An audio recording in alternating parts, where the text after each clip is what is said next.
Hello Booktube, on est dimanche et comme tous les dimanches, c'est Bédimanche.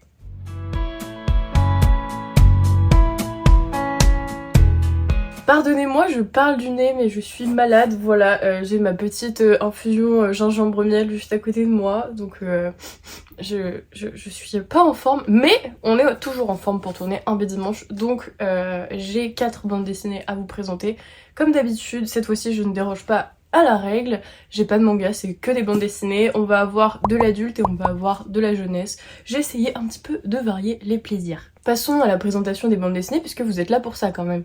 Je vous présente en première bande dessinée La Fabrique des Rêves de Goom et Borio. C'est aux éditions Le Lombard et je l'ai emprunté à la médiathèque parce qu'il était dans les nouveautés et qui me donnait bien envie par sa couverture toute violette et tout ça, je sais pas, j'ai bien aimé. Nous allons suivre le jeune Andy qui est un adolescent narcoleptique. Vous vous en doutez, c'est pas la vie rêvée pour lui parce qu'il ne pense qu'aux filles, à sortir, à se faire un groupe de copains cool.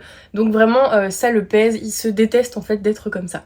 Par un procédé pour le moins inconnu, il s'avère qu'un jour, il s'endort lors de ses crises de narcolepsie et il passe un mur, on va l'appeler le 4e mur, et il rencontre la Fabrique des Rêves.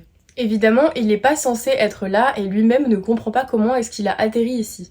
C'est comme s'il était passé derrière le décor de ses propres rêves où il voyait le cheminement, la construction et toutes les petites personnes qui travaillent dans sa tête afin d'amener le rêve à se réaliser quoi. Andy, pour un petit peu assouvir sa curiosité, il se fait passer pour un stagiaire de la Fabrique des Rêves et il rencontre pas mal de personnages très sympas. Mais surtout, ce qui lui plaît vraiment, c'est que à la Fabrique des Rêves, c'est un monde merveilleux, éveillé où tout est possible.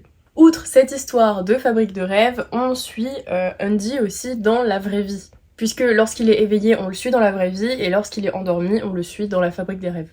Donc dans la vraie vie, on l'a dit, il est pas bien dans sa peau. Il a des amis qui le laissent tomber lorsqu'il s'endort, qui lui volent ses affaires lorsqu'il s'endort. Vraiment, c'est pas des bons potes. Et en plus, sa grand-mère a des soucis de santé, donc elle doit s'occuper de lui, mais en même temps, elle doit s'occuper d'elle, et c'est assez compliqué. Et Andy se déteste de ne pas pouvoir aider sa grand-mère lorsqu'il fait des crises de narcolepsie, puisque il y a un moment où il doit aller chercher des médicaments pour sa grand-mère, mais il s'endort et il retourne dans la Fabrique des Rêves, où il faut qu'il se réveille à tout prix, quoi, pour aider sa grand-mère.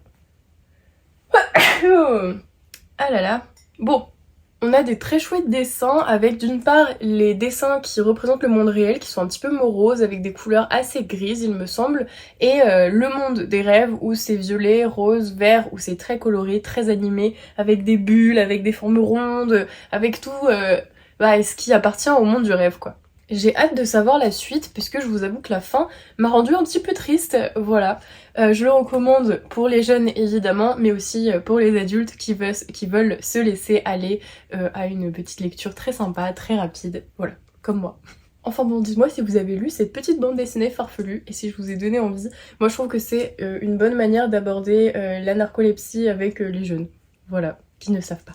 On va passer à une bande dessinée un petit peu plus sombre. Ça s'appelle Le goût du Japon de Nancy Peña et franchement c'est cool mais en même temps je me suis dit what the fuck. C'est publié aux éditions La Boîte à Bulles et c'est très étrange. Alors pourquoi est-ce que c'est très étrange? Eh bien parce que aussi il s'agit d'un tome 4 et je n'étais pas au courant puisque c'est noté nulle part. Après ça n'a pas vraiment chamboulé ma compréhension de l'histoire, j'ai quand même compris où est-ce qu'on se situait puisqu'il y a un petit résumé au début. Mais bon, c'était un peu étrange. Pour résumer, on se retrouve auprès de personnages anglais issus de l'Angleterre victorienne qui vont faire un voyage au Japon pour récupérer un kimono qui est capable de tuer. C'est le kimono au chat. Donc il faut savoir que dans le monde, il y a 3 kimonos, il y a le bambou, la mer et les chats, et en fait les motifs qui sont imprimés dans les kimonos peuvent sortir et prendre vie et surtout défendre la femme qui le porte et tuer la personne qui l'attaque. C'est compliqué. Ici, la focalisation, elle se fait principalement sur Alice Barnes. Elle est sur les traces du kimono au chat, mais quelle est sa surprise lorsqu'elle découvre qu'il y en a plusieurs. Et elle les veut pour un petit peu la puissance. En fait, c'est vraiment juste, elle les veut pour les avoir.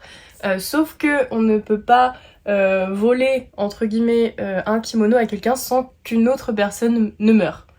C'est un peu étrange, mais en même temps c'est l'essence un peu compliquée des contes japonais puisque ici on est clairement dans un conte, un mythe japonais. Donc pour Alice, elle veut les 3 kimonos pour avoir un signe de puissance, mais à quel prix, ça vous allez voir. Donc les dessins, ils mélangent plusieurs styles. On va avoir un mélange entre le poétique, l'onirisme, on va vraiment avoir le style de dessin japonais, on va avoir toutes les tenues victoriennes. Enfin c'est très particulier ce mélange de cultures. C'est vraiment en fait l'histoire d'occidentaux qui découvrent un mythe japonais et qui veulent s'accaparer tout le pouvoir qu'il y a derrière cette légende. C'est vraiment pas facile d'en parler, je vous avoue que c'était très compliqué à suivre, mais moi j'étais très intriguée par la beauté des dessins, puisqu'il faut savoir qu'ils sont en noir et blanc et rouge. On va avoir des planches toutes rouges, mais on va avoir, attendez, j'essaye de vous trouver, en fait le kimono, vous voyez, le kimono est rouge tandis que le reste est très sombre. Et on a des immenses planches mais magnifiques. Par exemple ici on a typiquement le kimono des bambous et on voit vraiment les différents styles qui s'entrechoquent dans les pages. Bon, je vais pas m'étaler dessus plus que ça, mais franchement il est trop bien, je vous le recommande à 1000% parce que c'est trop beau.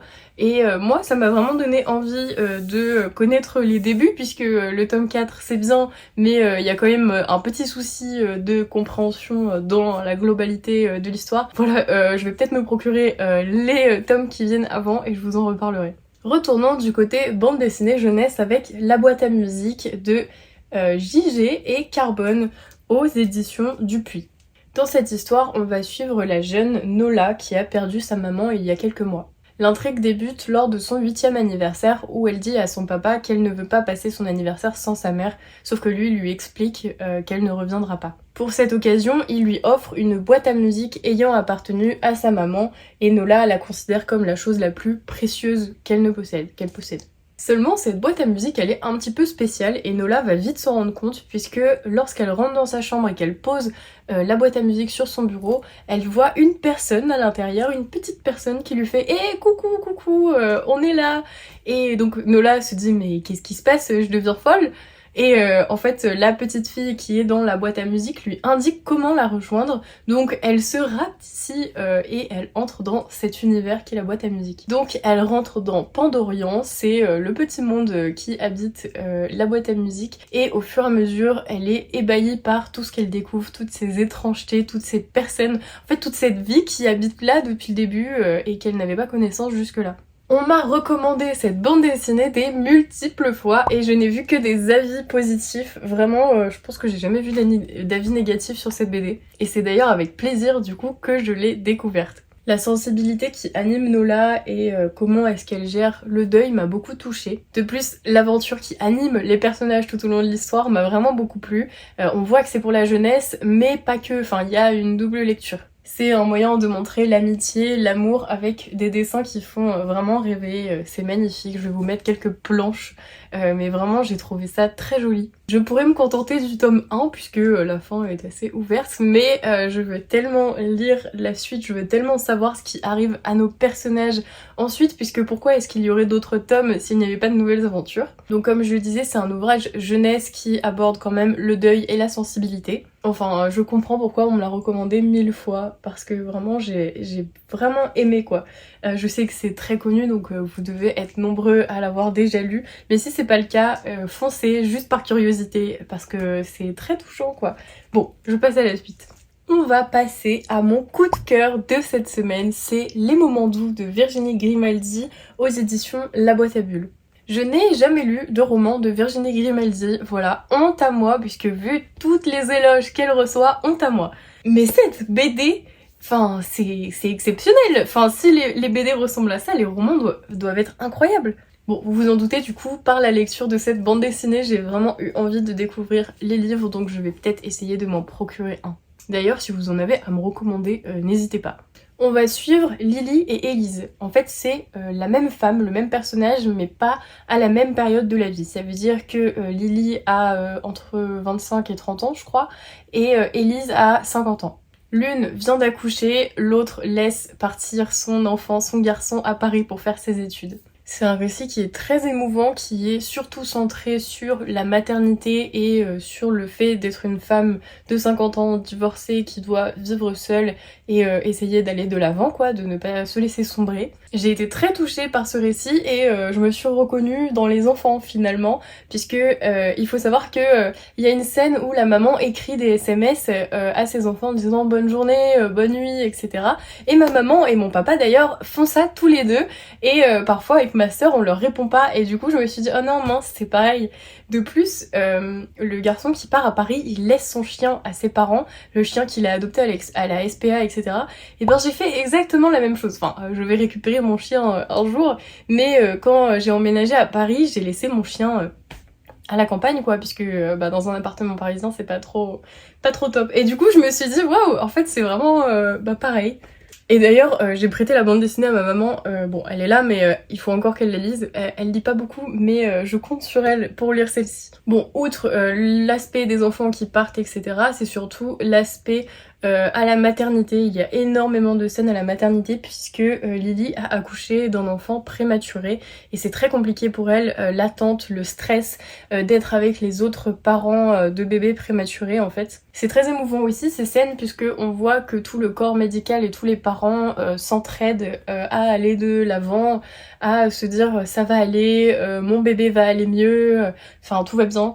Donc c'est très touchant aussi de voir ce côté-là. Moi personnellement je ne connais pas du tout parce que quand ma soeur elle est née j'étais encore très petite donc j'ai jamais vraiment vécu la maternité comme ceci. J'ai adoré les deux points de vue finalement puisque cette manière de parler d'une femme en illustrant deux parties de sa vie symboliques et différentes, c'est tout simplement top. En fait on voit l'évolution de la vie, on voit tous les tourments qu'il peut y avoir mais il ne faut jamais baisser les bras. C'est vraiment lumineux, plein d'espoir, c'est une bouffée d'air finalement et il me semble que les romans de Virginie Grimaldi sont assez connus pour faire cet effet. Cela souligne surtout quelque chose, c'est qu'il faut savoir prendre le temps de vivre autant à 25 ans qu'à 50 ans. Voilà, la morale de l'histoire c'est prenez soin de vous. Et c'est déjà la fin de ce dimanche, j'espère vous avoir donné envie de découvrir ces bandes dessinées. Vous avez vu qu'il y en avait que j'ai un petit peu plus apprécié que d'autres, mais dans la globalité j'ai pas été déçue.